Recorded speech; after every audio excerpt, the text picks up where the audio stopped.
ഈശോമിശിഹായ്ക്ക് സ്തുതിയായിരിക്കട്ടെ. അപ്പോസ്തല പ്രവർത്തനങ്ങൾ 23-ാം അധ്യായം.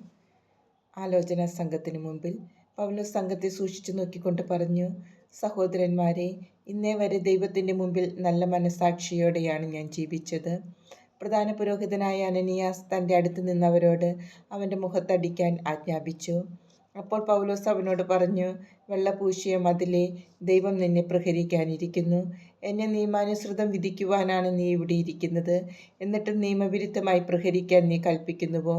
അടുത്ത് നിന്നവർ ചോദിച്ചു, ദൈവത്തിൻ്റെ പ്രധാന പുരോഹിതനെ നീ അധിക്ഷേപിക്കുകയാണോ? പൗലോസ് പറഞ്ഞു, സഹോദരന്മാരെ, അവൻ പ്രധാന പുരോഹിതനാണെന്ന് ഞാൻ അറിഞ്ഞില്ല. എന്തെന്നാൽ ഇങ്ങനെ എഴുതപ്പെട്ടിരിക്കുന്നു, നിന്റെ ജനത്തിൻ്റെ ഭരണകർത്താവിനെ നീ ദുഷിച്ച് സംസാരിക്കരുത്. സംഘത്തിലൊരു വിഭാഗം സദുക്കായരും മറ്റുള്ളവർ ഫരിസേയരുമാണെന്ന് മനസ്സിലാക്കിയ പൗലോസ് ഇങ്ങനെ വിളിച്ചു പറഞ്ഞു, സഹോദരന്മാരെ, ഞാനൊരു ഫരിസേയനും ഫരിസേയ പുത്രനുമാണ്. മരിച്ചവരുടെ പുനരുത്ഥാനത്തിലുള്ള പ്രത്യാശയെ സംബന്ധിച്ചാണ് ഞാൻ വിചാരണ ചെയ്യപ്പെടുന്നത്.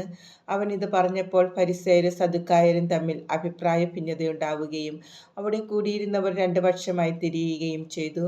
കാരണം പുനരുത്ഥാനമോ ദൈവദൂതനോ ആത്മാവോ ഇല്ല എന്ന് സദുക്കായർ പറയുന്നത്, ഫരിസേയരാകട്ടെ ഇവയെല്ലാം ഉണ്ടെന്നും പറയുന്നു.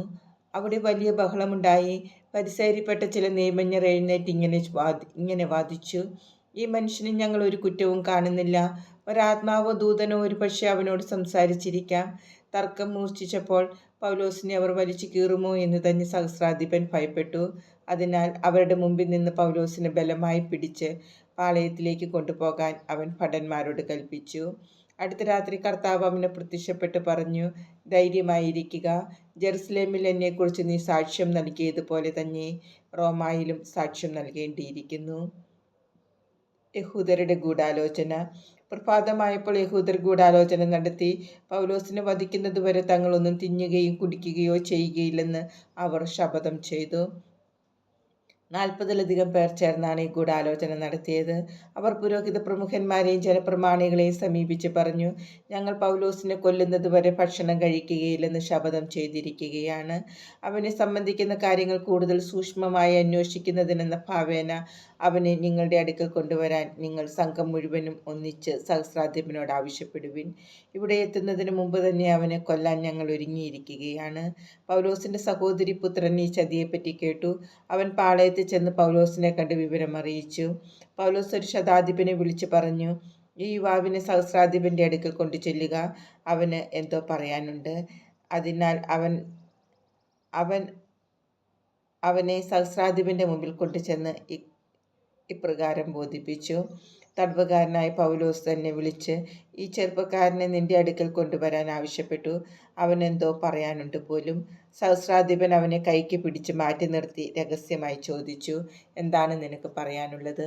അവൻ പറഞ്ഞു, യഹൂദന്മാർ പൗലോസിനെ കുറിച്ച് സൂക്ഷ്മമായി അന്വേഷിക്കാൻ എന്ന ഭാവേന അവനെ തങ്ങളുടെ ആലോചനാ സംഘത്തിലേക്ക് കൊണ്ടുപോകണമെന്ന് അങ്ങയോട് അപേക്ഷിക്കാൻ തീരുമാനിച്ചിരിക്കുകയാണ്. നീ അവർക്ക് വഴങ്ങരുത്. കാരണം അവരിൽ 40-ലേറെ പേർ പൗലോസിനെ വധിക്കാതെ ഭക്ഷിക്കുകയോ പാനം ചെയ്യുകയോ ഇല്ല എന്ന് വ്രതമെടുത്തുകൊണ്ട് അവനെ ആക്രമിക്കാൻ പതിയിരിക്കുന്നുണ്ട്.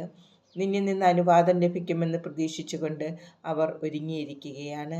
ഇക്കാര്യം നീ എന്നെ അറിയിച്ചുവെന്ന് ആരോടും പറയരുതെന്ന് നിർദ്ദേശിച്ച് സഹസ്രാധിപൻ അവനെ പറഞ്ഞയച്ചു. ഫെലിക്സിൻ്റെ അടുത്തേക്ക്. പിന്നെ അവൻ 2 ശതാധിപന്മാരെ വിളിച്ച് ആജ്ഞാപിച്ചു, രാത്രിയുടെ 3-ാം മണിക്കൂറിൽ കേസറിയ വരെ പോകാനായി 200 ഭടന്മാരെയും 70 കുതിരപ്പടയാളികളെയും 200 ശൂലധാരികളെയും ഒരുക്കി നിർത്തുക. പൗലോസിന് യാത്ര ചെയ്യാനുള്ള കുതിരകളെയും തയ്യാറാക്കുക. അവന് ദേശാധിപതിയായ ഫെലിക്സിൻ്റെ അടുക്കൽ സുരക്ഷിതമായി എത്തിക്കണം. അവൻ ഇങ്ങനെ ഒരു കത്തും എഴുതി, അഭിവന്ദ്യനായ ദേശാധിപതി ഫെലിക്സിന് ക്ലാവുദിയൂസ് ലിസിയാസിൻ്റെ അഭിവാദനങ്ങൾ. ഈ മനുഷ്യനെ യഹൂദന്മാർ പിടിച്ചു ബന്ധിച്ചു. ഇവനെ കൊല്ലാൻ അവർ ഒരുമ്പെട്ടപ്പോൾ ഇവൻ റോമാ പൗരനാണെന്നറിഞ്ഞ് ഞാൻ ഭടന്മാരോട് കൂടെ ചെന്ന് അവനെ രക്ഷിച്ചു. അവൻ്റെ മേലുള്ള ആരോപണം എന്താണെന്ന് സൂക്ഷ്മമായി അറിയണമെന്ന് ആഗ്രഹിച്ച് ഞാൻ ഇവനെ അവരുടെ ആലോചനാ സംഘത്തിൽ കൊണ്ടുചെന്നു. ഇവൻ്റെ പേരിലുള്ള ആരോപണം അവരുടെ നിയമങ്ങളെ സംബന്ധിക്കുന്ന പ്രശ്നങ്ങളെക്കുറിച്ചാണെന്ന് ഞാൻ മനസ്സിലാക്കി. എന്നാൽ വധമോ കാരാഗ്രഹമോ അർഹിക്കുന്ന ഒരാരോപണവും ഉണ്ടായിരുന്നില്ല. ഇവനെതിരെ ഗൂഢാലോചന ഉണ്ടെന്നറിഞ്ഞ് ഉടൻ തന്നെ ഞാൻ നിന്റെ അടുക്കലേക്ക് ഇവനെ അയക്കുകയാണ്. ഇവനെതിരായുള്ള ആരോപണങ്ങൾ നിന്റെ മുമ്പിൽ സമർപ്പിക്കാൻ പരാതിക്കാരോട് ഞാൻ ആവശ്യപ്പെട്ടിട്ടുണ്ട്. അങ്ങനെ കൽപ്പനയനുസരിച്ച് ഭടന്മാർ പൗലോസിനെ രാത്രി തന്നെ അന്തിപ്പാത്രിസിലേക്ക് കൊണ്ടുപോയി. പ്രഭാതമായപ്പോൾ അവനോടൊന്നിച്ചു പോകാൻ കുതിരപ്പടയാളികളെ നിയോഗിച്ചിട്ട് ഭടന്മാർ പാളയത്തിലേക്ക് മടങ്ങി. അവർ കേസറിയായിലെത്തി കത്ത് ദേശാധിപതിയെ ഏൽപ്പിക്കുകയും പൗലോസിനെ അവൻ്റെ മുമ്പിൽ കൊണ്ടുവരികയും ചെയ്തു. കത്ത് വായിച്ചതിനു ശേഷം ഇവൻ ഏത് പ്രവിശ്യയിൽപ്പെട്ടവനാണെന്ന് അവൻ ചോദിച്ചു. കിലിക്യക്കാരനാണെന്നറിഞ്ഞപ്പോൾ അവൻ പറഞ്ഞു, പരാതിക്കാർ വരുമ്പോൾ ഞാൻ നിന്നെ വിസ്തരിക്കാം. ഹെറോദേസിൻ്റെ പ്രത്തോറിയത്തിൽ അവനെ സൂക്ഷിക്കാൻ അവൻ ആജ്ഞാപിച്ചു.